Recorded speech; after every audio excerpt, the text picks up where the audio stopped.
The world's largest and most advanced aircraft carrier, the USS Gerald Ford, is now moving in the waters off the Caribbean, intensifying the administration's maximum pressure campaign on drug cartels and the Maduro regime in Venezuela.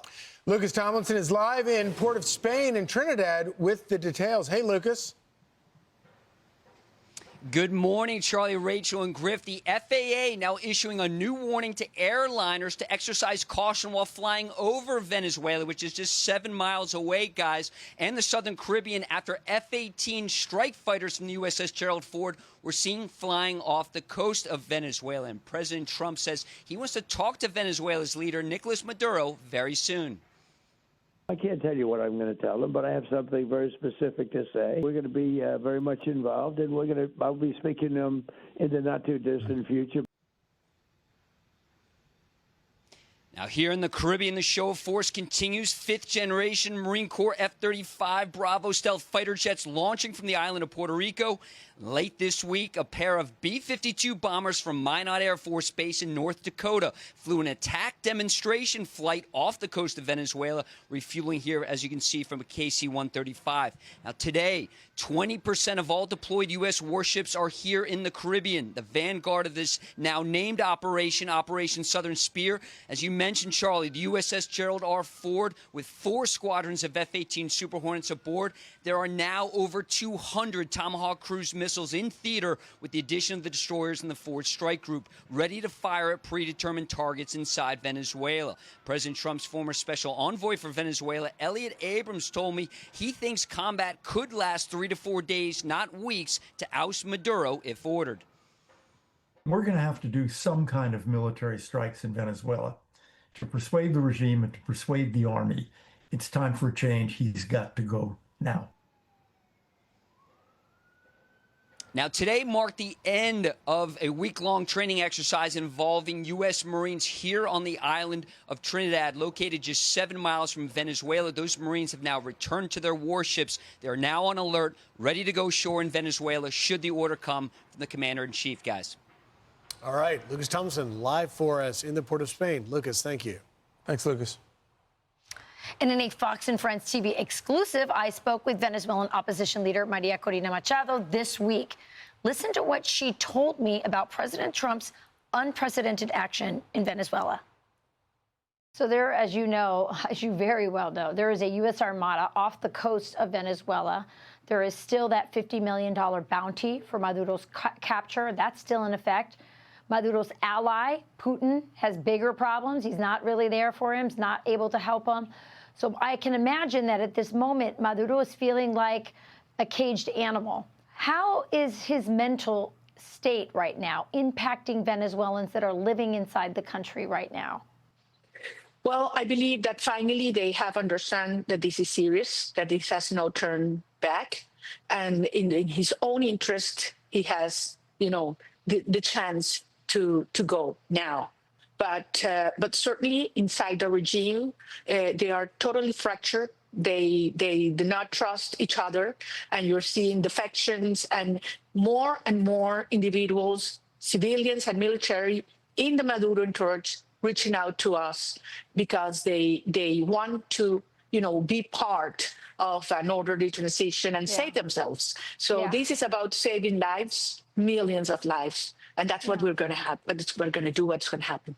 So President Trump recently has said that he's willing to speak with Maduro. We may be having some discussions with Maduro, and we'll see how that turns out. What do you think about this? Is this a good idea?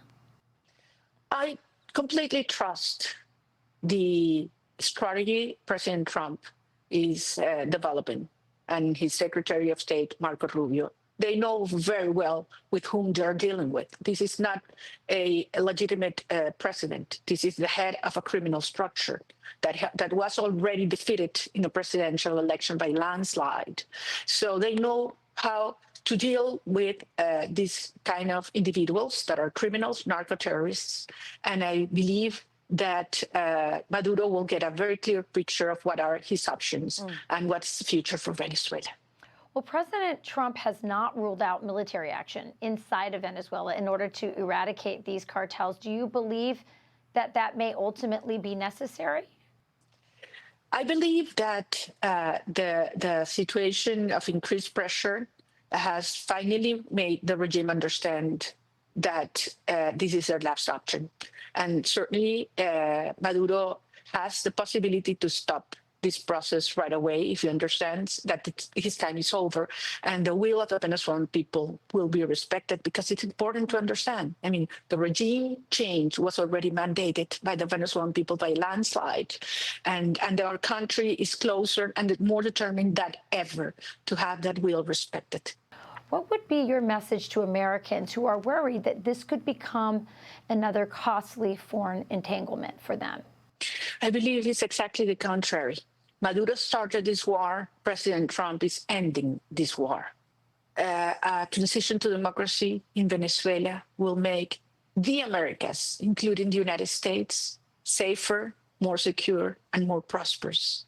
Because Venezuela, our country, has been turned into that safe haven for all those enemies, forces that want to undermine the institutions of the United States and also kill people in Venezuela and in your country. So we are solving and dismantling a criminal structure that has produced great pain and turned our country, our nation, into the best ally of the United States, a security shield for the Americas, and a huge opportunity for energy security as well. And one thing very important, Rachel, millions of Venezuelan migrants will come back home the day Maduro goes.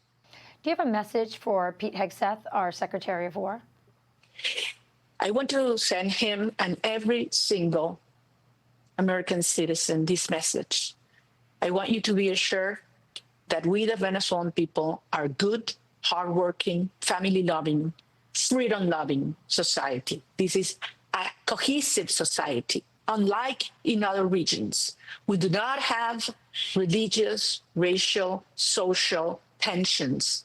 This is a country that is united around the values of human dignity, justice, responsibility, and freedom. And we are going to be sure that this transition to democracy is not only orderly and peaceful, but turns Venezuela into the main security ally of the United States in the region. She's an incredibly brave woman, and obviously you have been on the forefront of this story more than any other reporter in the United States, or probably in the world. In the free world, pushing this story. We wouldn't be talking about any of this if it were not for President Trump. And she recognizes that. And that's why when I asked her, you know, are you worried that President Trump says he wants to talk to Maduro? She's like, I don't question his strategy. I know this guy's onto something.